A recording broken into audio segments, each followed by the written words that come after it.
I agreed to volunteer for this farm, and what ended up happening was they were like, hey, you're a starving artist. It looks like you could use it. You should bring some of this food home and like eat.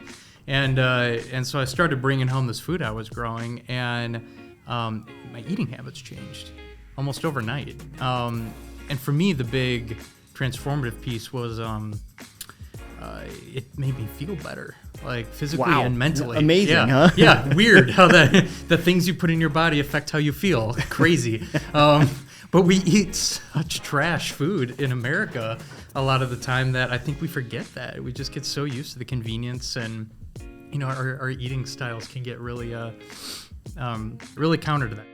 This episode of The Sponge Show is produced and distributed by Be Connected, a social media management firm in Northeast Wisconsin.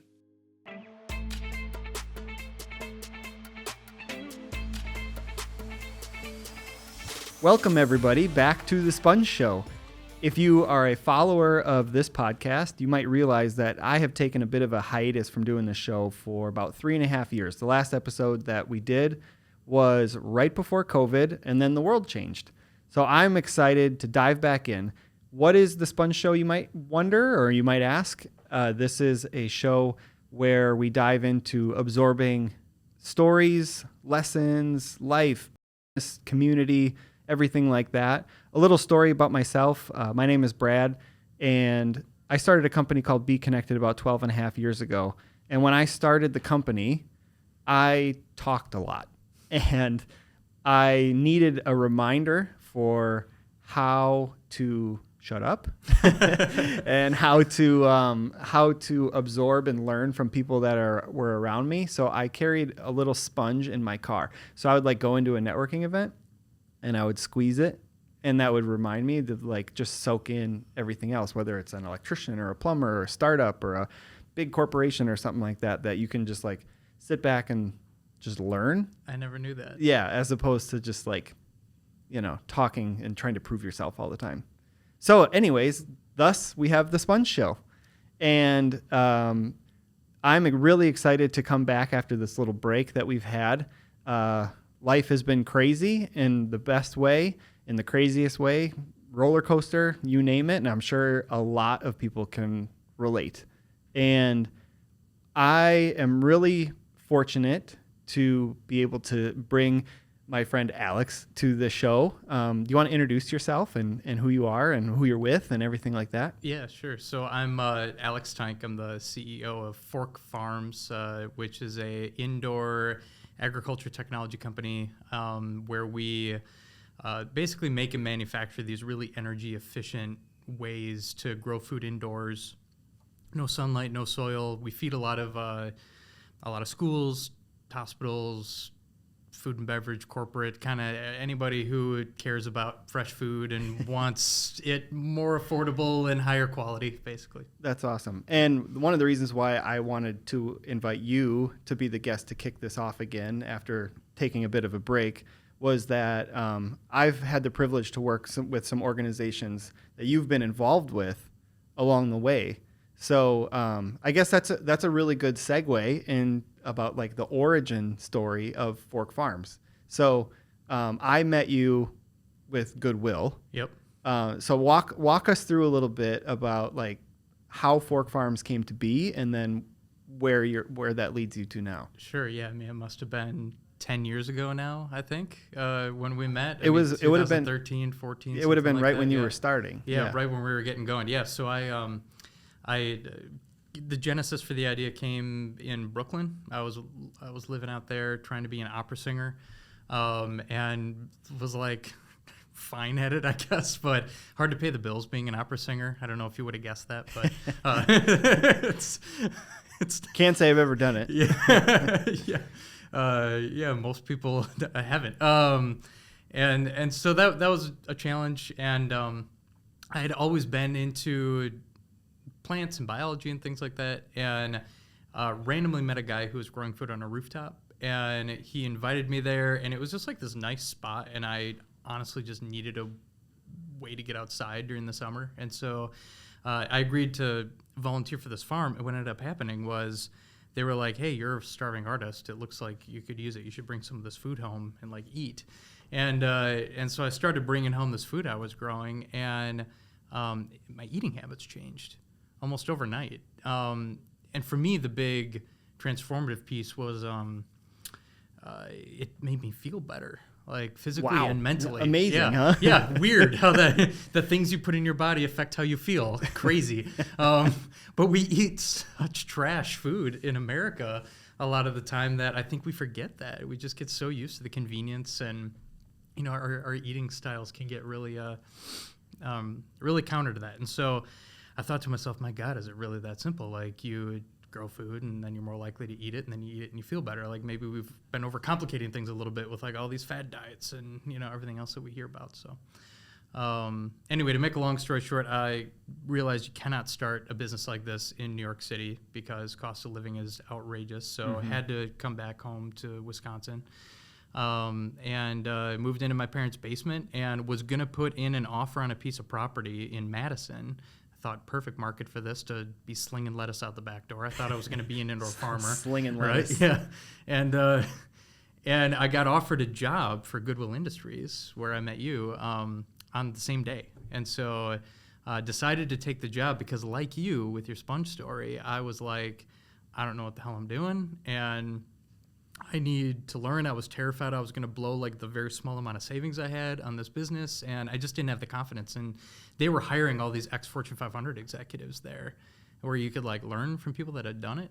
I almost got a tattoo in those years, actually, that was like, listen more, talk less. Yeah. Like, I vibe with the sponge story so much. Like, I had to go through that too. Those were those years for sure. And then went to Feeding America and learned how the hunger relief system works and how food moves around.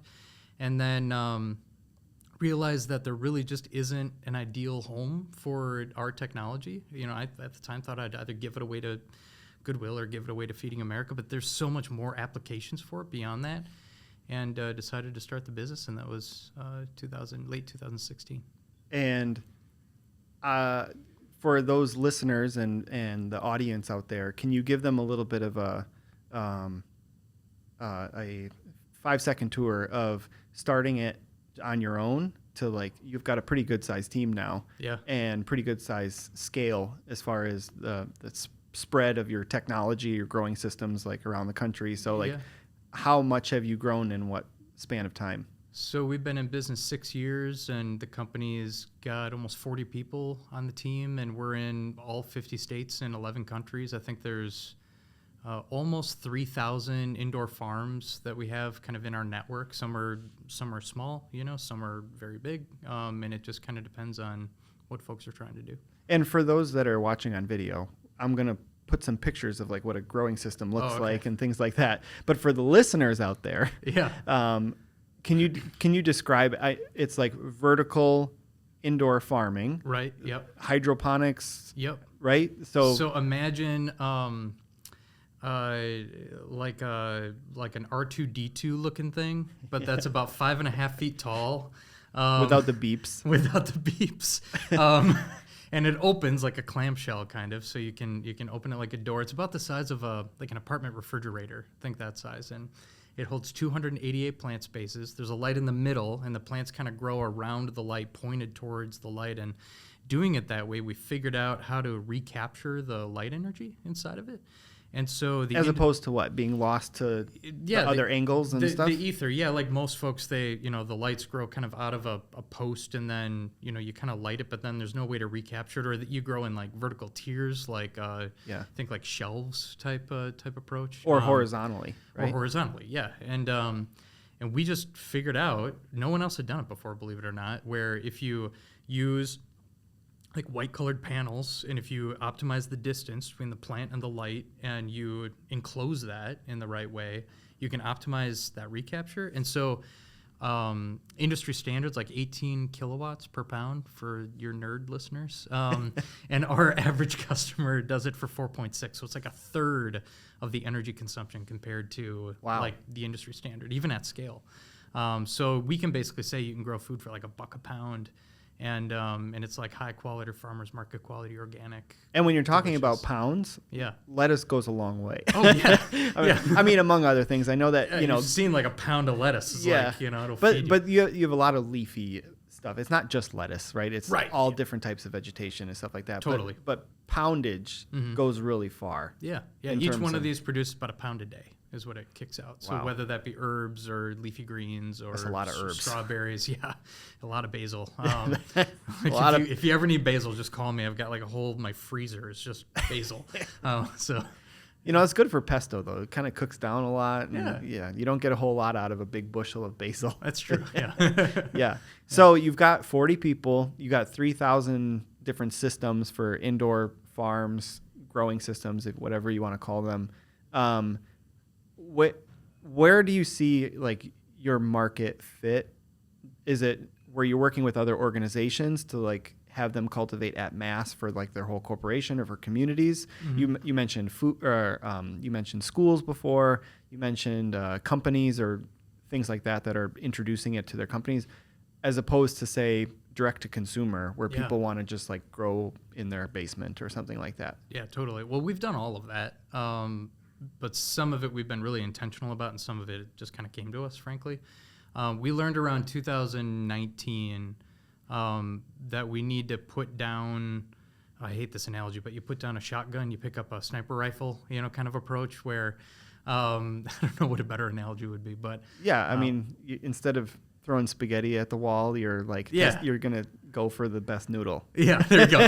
Or use a I don't know. meatball. Yeah. Okay, there's a lot of flavor in that meatball, but if you throw spaghetti at the wall, that's a lot of splatter, okay, right? I'm going to do that from now.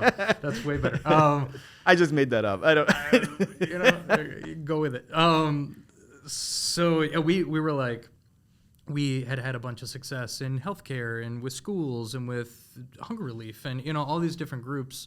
Loved it, but we weren't getting really good at any one thing, and so we chose to just go after K through 12. We feel like we can make the most impact there. It's a great, like, I don't know if you know this, but school districts are usually the largest restaurant in most communities, right? So that makes sense. They serve the most meals of any other organization in almost every community. Hundreds in the or US. thousands a day. Yeah, I mean, in a you're given talking location. millions a year, right? Yeah. And so, if we're going to create an impact on the food system, great place to start.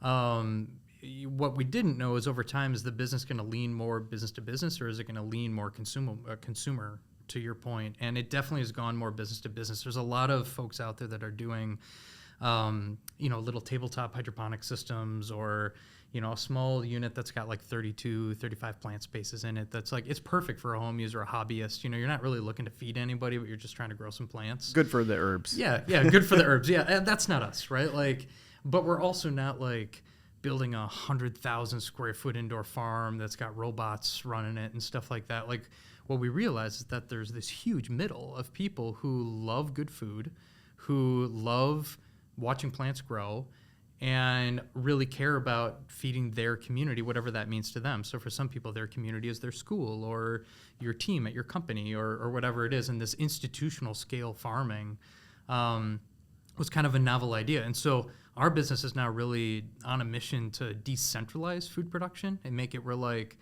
all right, if your school buys X amount of, let's say, salad greens every year, we'll make it where you never have to buy that product ever again. Right? We're not going to supplant your entire food supply chain, but we can make a real dent in this thing that's like super nutrient dense and highly perishable and usually pretty low quality and that sort of thing. Yeah, and a lot of times those institutions are probably getting this produce from a distributor that's getting it from somewhere else, and there's all these steps in that process. So you don't know. Handled a lot. It's like you don't know where it's coming from, the quality of it, all that sort of thing. Not to mention, every time there's a step in the process, there's added on price and risk. And risk, yeah. And food safety risk, all that too. Absolutely. I mean, how many times have you gone to the grocery store and you pick up like a pre-mixed clamshell of greens and you bring it home and like there's already like moldy, gross inside of it, and you're paying like, if you do the math, you're paying like $12 a pound for that food. It's nuts. Yeah. And it's like you don't even really want to eat it even right after not you bought exactly it. Fresh. Yeah, exactly. So I don't think that's acceptable. It's crazy. And I'll tell you a little story. we didn't talk about this before we started recording, but I think it's a really cool thing. So you talked about K-12. So K-12 is, as a lot of people probably realize, is that it's the whole range of the economy. You've got very low income families that struggle to put food on the table. You've got very high income private schools, all that sort of thing. So everybody eats. Everybody eats. But your heart goes out to the people that, like, kids that can't afford it, or families that can't afford it. So I was doing some work. I don't remember the entire scope of it, but I got a tour. I was taking a tour of the St. Joseph's Food Pantry. Yeah.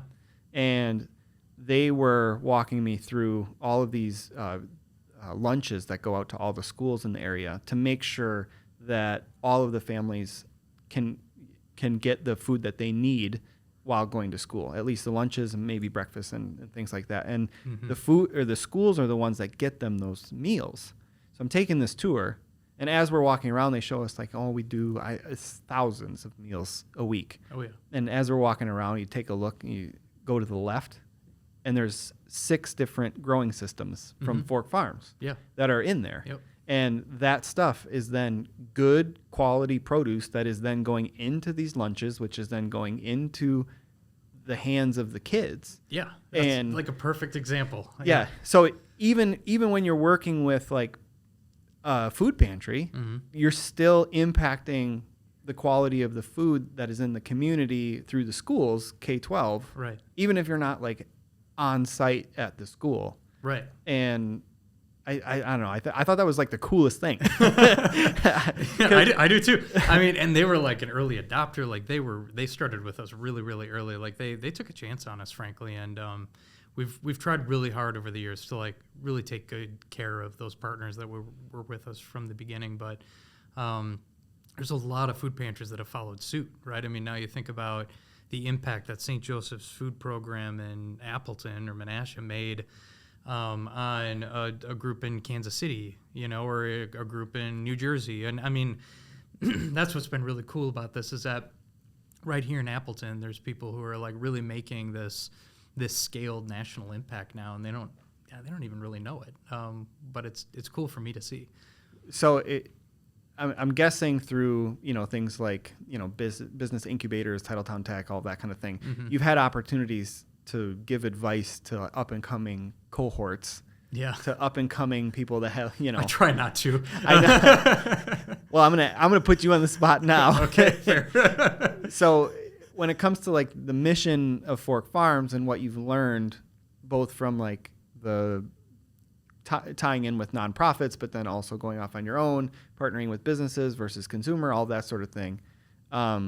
What do you think has been key along the way of going, getting the momentum that you have now and making the impact with the communities and the food and the quality and all that kind of stuff that you're seeing now? That's a good question.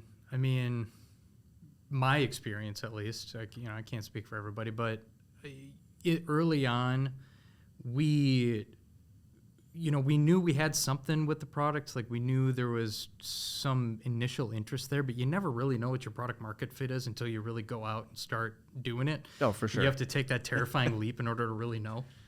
And so we chose to kind of start small and methodically, and to really just go one partner at a time. And each time we did an installation, we learned and we iterated on the product, and we did that for, I would say, at least 18 months before we really started to think about scaling the business a different way. And I still had a day job at the time, so I was de-risked a little bit. I had taken other people's money, so you definitely want to make sure you get it right. But I think that was really key for us, is, like, knowing that we're not going to really mess up the brand before we even have a brand, by giving somebody a product that doesn't work right or doesn't live up to the promise or something like that. And it really taught us a lot about how they're using it and why they're using it and how we sell it and how we support it on the back end and really make it the best experience it can be. From there, I don't know, one of my mantras is it's a game of inches. I think so often you try to swing for the fence, and so often you think too big for too long. And I think that gets in your way. And I think at the end of the day, the discipline to just get heads down and do the work that day is the challenge for a lot of people. But so you can take away a couple things that you said. First of all, Don't think like this is how, if I have an idea for a product or something to bring to the market, don't just assume I'm going to make this thing, I'm going to bring it to life, and then people are going to want it. Yeah, and then it's going to work. Yeah, like magic. because it's a great idea, right? Right, It's a right. great idea, so people are going to want it. Of course. It's ultimately like testing, learning, adapting, listening to the customers, Right. figuring out, how they're using it, why they're using it, what gap are you filling. It's not just like, no, this is what I want to do, so I'm going to do this, and then it's going to work. Right. It's not that simple. Yeah, I mean, this is a cliche example, but you think about Amazon, everyone was like, oh, that's just going to be a online book. A bookstore. Bookstore. Yeah. Yeah. Look who's laughing now, Yeah. Yeah. Yeah, absolutely. And then I don't know where I was going with that. I don't know. I mean, how would you answer your own question? How would I answer my own question? Yeah. Honestly, so very similar. So I went to school for entrepreneurial management, and part of that is learning how to do a business plan. I threw the business plan out in the first 3 months of starting the business because I knew that there was a gap and I knew there was a need for the services that we provide. But once I started getting out there and doing the work, then you start realizing like, oh, my main customers are not who I thought they were going to be. The quality versus quantity isn't what I thought it was going to be. The skill sets that are needed to do this really well aren't what I thought it's going to be. So like you learn, they don't teach you that kind of stuff in school. They don't teach you like, they can teach you about, market research and doing all that sort of thing. But there's so much that you learn, cliche school of hard knocks. Like there's so much that you learn just by doing it. And as long as you don't do it with blinders on, that are like, I'm doing this because I want to do it. Yeah. No, I'm doing this because it solves a need. Yeah. And there's a mission here. That's right. And if you focus on that, then it just comes down to like, how do you solve that need? Yes, I completely agree. Somebody told me when I was first starting the business that if you keep your intentions pure, good things happen. And for us, at least, every time we focus on how do we hit the next revenue target, how do you grow the business by X%. Not that those things are unimportant, but when we obsess over them, things slow down. When we obsess over like, how do we feed more kids? How do we take really good care of these teachers? How do we, increase access in this food desert? That's when the magic happens. And that's when the energy gets spun up. And that's when it comes to life. And we move faster as a business as a result. So I agree with you. Yeah. So with where you're at now, have you reached a point where you can think ahead, future-wise, of like where is the industry, the community, where are things going, bigger picture?